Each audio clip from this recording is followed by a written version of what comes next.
And then I was like, oh, it didn't feel right. My left hand was feeling odd. Heart attack. I'm having a heart attack? Crikey. And whoa me, I've made a lot of mistakes. And let me make this clear, I am not telling you that I am perfect in any way.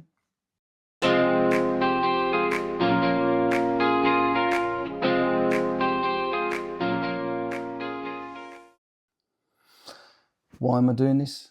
I'm doing this because I genuinely care and I want to improve management and support for others. Why do I think I'm qualified? It's because I've made a lot of mistakes and I was a part of the Sink or Swim school of learning. And that was detrimental to my health, and I'll tell you a little bit more about that later, and to my family life as well. And the main reason is I didn't know what to do. I didn't have any support around me, and I felt very alone. So, why always learning? It was inspiration from my granddad, and 82 years old, he learnt to fly. 81 years old, he bought a flight simulator on his computer. And I was like, why are you doing that? There's no guns, you can't shoot anything. You just literally take off on this flight simulator on his PC and just flew for a few hours and then landed. And he'd do this for hours upon hours upon hours. 82nd birthday, he would then booked a flight lesson and went away and flew a plane, and it was brilliant. He then went back on his 83rd birthday. The lady who took him for his previous birthday recognised him and made sure that she selected him to go because she knew he was competent. He was a very, very smart man. 83 years old, he then took the flight, went up. He flew to Normandy and back by himself. Well, by himself flying. He obviously still had the instructor next to him. And she was so confident with his ability to fly that she allowed him to land. And that's what always learning means. It just means that at no point in your life you stop learning. You just need to open up possibly the fact that you need to learn. So why do I think I've got the ability to be talking to you? And as I said, I was a part of the sink or swim culture. I started my career, I fought against becoming an electrician. It was a family trade.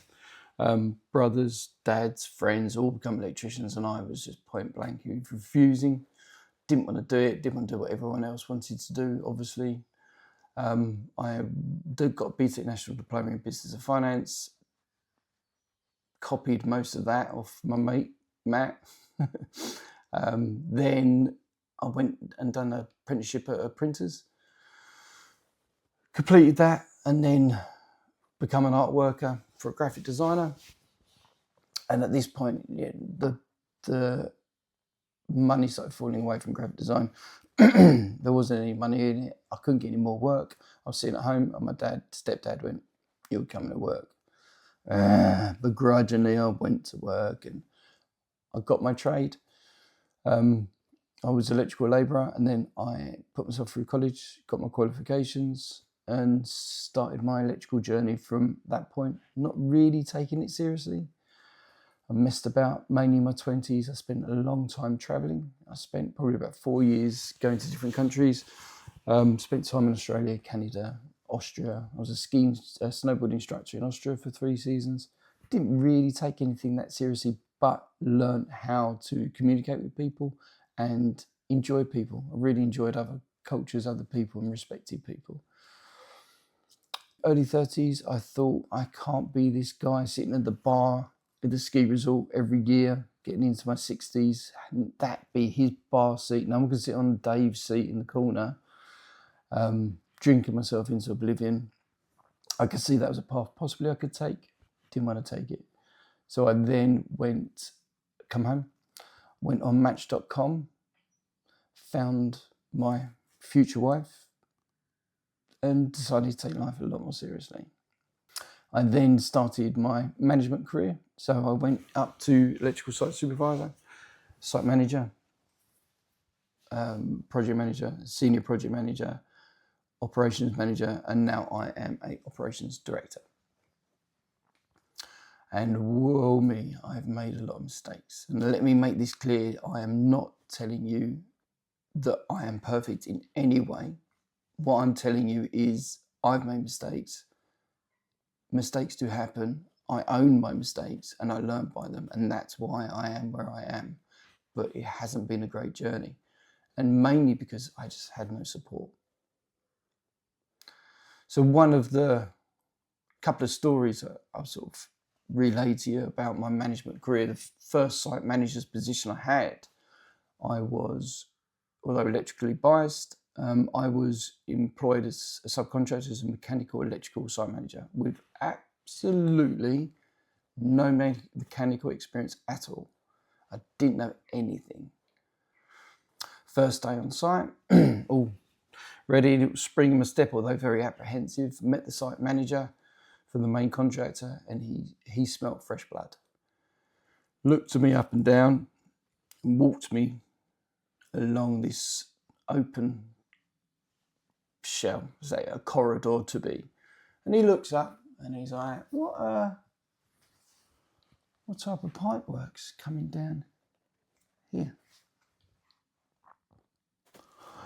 Well, I got really nervous at this point, and I could feel my throat closing up and everything getting a little bit anxious. I said, I didn't even have enough knowledge, and this is actually probably one of my learning curves. I didn't even have the knowledge to bluff. I knew nothing about pipe work, and I literally threw my hands up and said, I honestly do not know.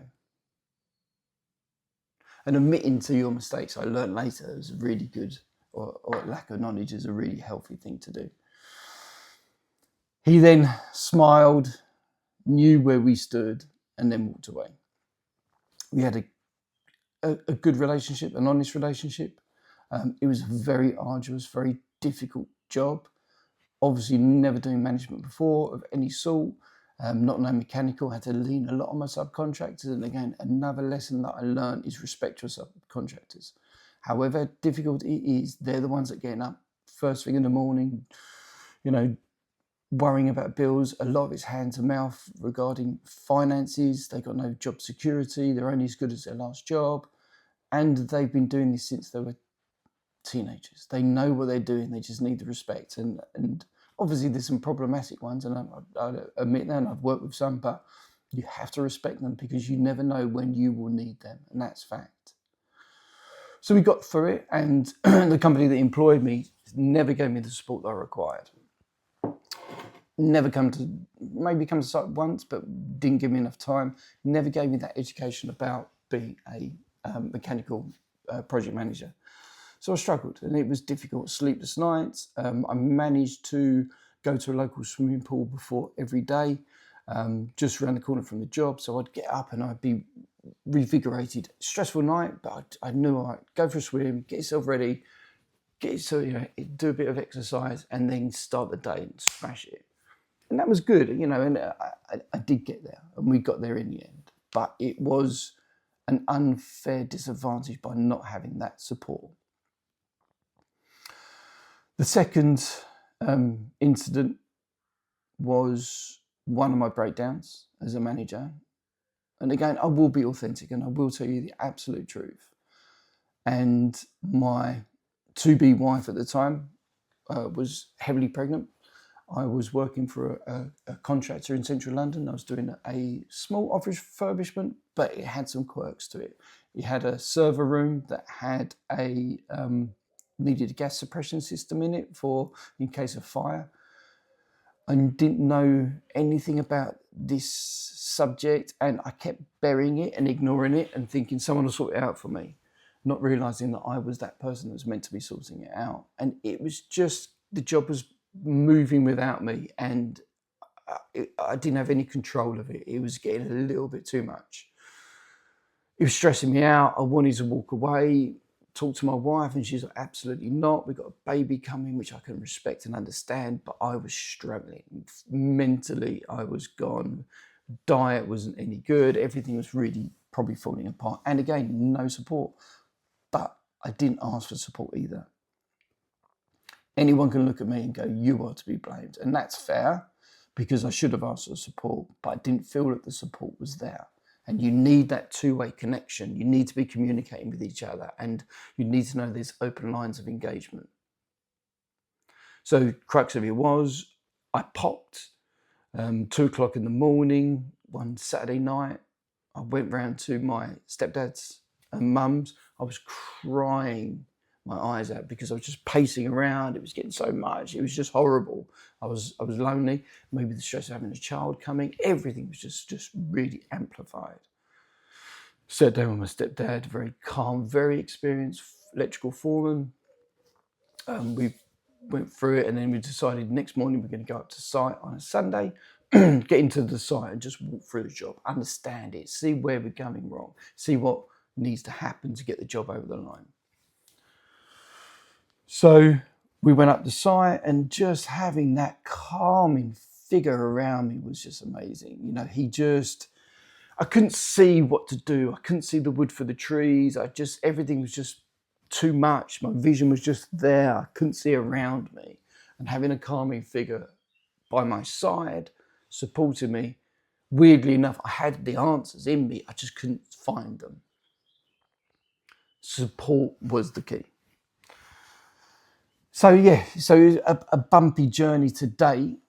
The final clincher in why this is important to me and why I want to help other people, and I'm putting myself out there on a podcast, which is painful. It really is difficult for me to do, and I've been practicing and I've been trying different lighting, different positions. This is my garage now, but I feel that this is something I need to do, and it's something that I'm genuinely care about. And I want to be not being sad on my deathbed. Maybe I could turn around and go, I made a little difference. And I'm knocking on the doors of 50 this year. I've realised that time is ticking, and this is something that might work. At 40, I had a heart attack at work. It was a confrontation that was coming. I knew I had a conversation with a subcontractor. I didn't like confrontation. I don't think many people do. If you do, I think you've got a bit of a problem. But it used to give me a lot of anxiety. I had a poor diet at the time. I was doing a lot of martial arts. I was very physically fit, but with that, I was probably stressing my body out quite a lot, not sleeping particularly well because I was travelling to London by car, 1.5 to 2 hours drive there and back, another couple of hours. I got parachuted in to take over a mechanical, again, that's not my trade, a mechanical, I think there were 60 flats in 3 blocks, and each block was at different stages. So the first block was now getting into final fix of mechanical, so kitchen, taps, things like that. That final detail. 2 second fix, so that's putting all your bath in, doing all your pipe work up to it, and then they can close walls and finish that element, potentially putting toilet seats in, that kind of thing. Quite a while ago, I forget. And the third block, the last block, they're still going through the first fix. And what basically happened was the subcontractor the site manager was a subcontractor who employed his own guys, and the company I was working for just let him to it, and he lost the faith of the contractor, the principal contractor, and it was just out of control. And I witnessed this because I went to a meeting with him when I got parachuted in, because I believe I was competent enough to take over, and maybe I was. Went into this meeting, and the principal contractor was turning to the site manager to my side, and he was asking questions like, will you be at this block by the end of this week? And he would go, yeah. Have you got all the materials to finish this work? Yeah. Do you have any foreseen problems coming up? Anything we need to worry about? Oh. Got out of that meeting. I said, do you know what you just agreed to? Because he had no notes. He didn't write anything down. And he was like, I haven't got a clue. I just couldn't believe it. He just, and I could see what he was doing. And, he admitted that he was just trying to find himself some time. And he would just muscle through it. And at some points you can't muscle through. So I sacked him. And also sacked all these guys. And then I handpicked the ones I wanted back, a small skeleton crew. And then we just built it from there. And we was okay. We built it. We knew what was going on. And I started with the principal contractor over, and there was progress. I had one confrontation that I was saying about with this. It was a pipe fitter or plumber. I knew it was coming, and so my diet wasn't great. I was training the night before. I was travelling to London. Stress was building, and the confrontation was coming. And I had the confrontation. 10 o'clock that morning, had a conversation with the guy, and it got heated, and it was to the point that I had an adrenaline dump. I could feel it in the pit of my stomach, and I was just, and it really got feisty. It calmed down, or someone just said, look, let's just leave it, and we walked away. Again, all learning curves, never get in that situation again. We will talk about this confrontation later on in another podcast. Went away, went to the cafe, had a can of Coke, bacon roll, eating it away, drinking that. I've already had several coffees. I've already had toasties. I've just, diet was not great. Went to Sainsbury's or supermarket, and probably was going to buy a chocolate bar. And then I was like, I didn't feel right. My left hand was feeling odd. Googled it, as you do. Heart attack. What? I'm having a heart attack? Crikey. Went back to site, told the guy around me. He went to go and get some aspirin. I took the aspirin, went to hospital. I didn't want to go to the one in South, where was I? No, it eludes me now. It was North London somewhere. Didn't want to go there. Drove home, as you do. Went to hospital, and they confirmed that I had a heart attack. Although at the time they didn't believe it was, you can get heart attacks through stress relations or relationship with stress. We now know, and again, I'll talk about this a bit later on. We now know that stress can cause heart attacks. So where am I now? So I moved. COVID helped me. I moved out to the sticks. I live in a little village in the middle of nowhere in Suffolk. I travel to the office 3 times a week in Battlesbridge, and I'm supported by 2 fantastic father and son team that are co-directors with me, and we're building a brilliant company that all these things that we're talking about and we'll be talking about, we're putting in place. I'm learning. The reason, again, while I'm doing this is because although I've had all these difficulties and all these learning curves and everything like that, as a operations manager in my last company, I was making the same mistakes as others make.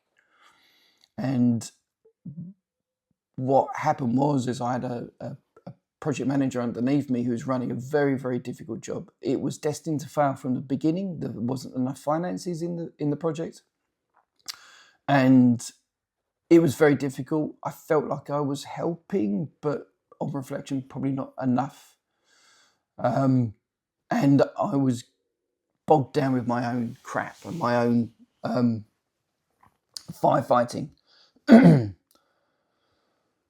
And he pulled me up in it in a meeting with all of the team, come out of nowhere and went, you didn't support me.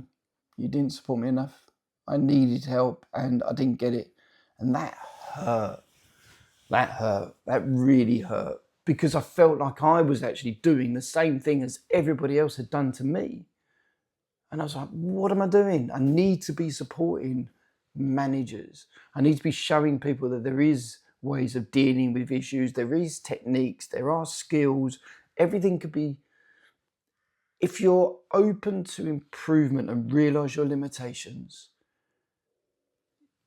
you will be fine. Yeah, and there's things I can help you with. I don't know all the answers. In actual fact, us discussing this, and I'm going to bring on guests.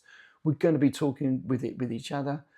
I'm going to be learning, and the things that I learn, I'm going to be implementing into my business and making sure that my managers know what they're doing.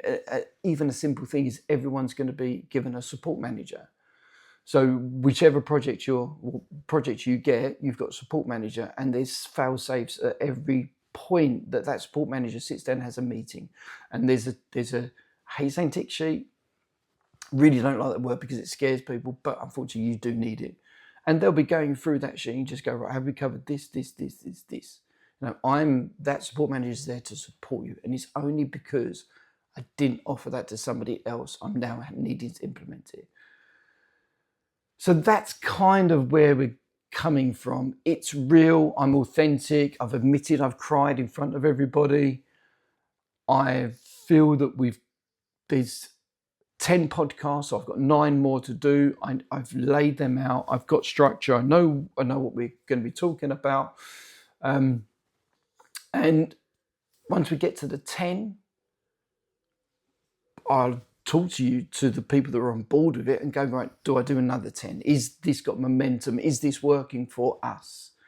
As a collective, as we're all in it together, I want to give you something. The only thing that I want to get out of it is to know that I've actually helped people. And then on my deathbed, I know that I'm all right. There's the cheese. And that's what we're all about. So this is Always Learning. Better management, better lives. And if you can hear the birds singing and tweeting, I've made myself a better life because I've gone through the journey. I've realised what I'm missing and what I need. I've worked blooming hard to get where I've needed to get to, but I've done it. And I need to help other people understand it and maybe get what they want by understanding what they need. That's it. Always learning.